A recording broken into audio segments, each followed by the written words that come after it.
I think a good teacher is someone who understands that one of their roles as an educator is to manufacture epiphanies for the students.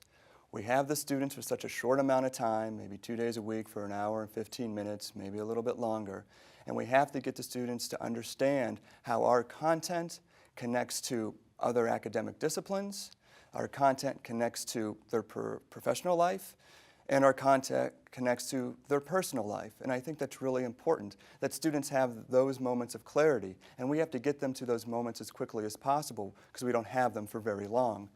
As an educator, I think they can do this in 3 ways. The first one is being present, always making sure that you're there when you're in the classroom. And I know that may sound funny to say, but a lot of times as teachers, if you're teaching the same class, maybe 3 or 4 in a day, you tend to forget. You go on autopilot at 2nd or 3rd class, and you know stuff is coming out of your mouth, and you know that it's right. You know you're putting stuff on the board, and you know that it's right, but you're really not there. You're just saying it to get through it.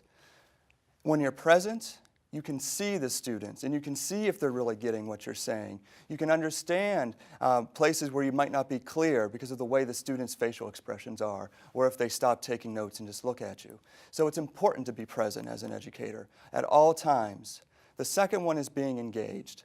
It's important for a teacher to find ways to engage their students in a variety of ways. Maybe it's doing collaborative learning. Maybe it's having them do projects instead of writing papers, or writing a paper and a project. Anything that gets the students to connect their own interest and their own ability to to relay the information to what your expectations are. And then if you do that, the students always get more engaged with what they're learning because now it matters to them. They see maybe how it matters to them in other courses. They see how it matters to them in their lives or even their professional lives. And once you're present and once you're engaged, I think all faculty need to be brave. We don't have a lab where we can go and test out an assignment.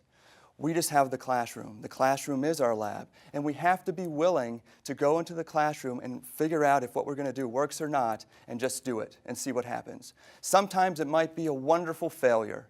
Sometimes it might be spectacular, but you'll never know if you try. An example for this, for me, is I taught at American Lit 1. I taught it like I was taught, and that's how a lot of teachers do teach the class, how they were taught. The sage on the stage, I'm just going to talk at you, and you're going to write it down, and that's it. There'll be a midterm, and there's a final, and that's it. So that's why I was teaching this class, and I realized the students really weren't interested in it. They looked very bored most of the time. So I decided just to walk into class one day and rip up my syllabus in front of them and saying, from here on out, we're going to do things differently. And we did more project-based. They painted pictures that connected to early American Native American creation stories and myths. They did reenactment videos. We connected it in class to The Walking Dead. And the thing is, to this day, I see students from that class, and the one thing that they do and that they remember a lot of the content because of The Walking Dead. And we never would have gotten to that part if I wasn't brave enough to go in and just rip up the syllabus and say, let's find a different way of doing this. And it worked out for me.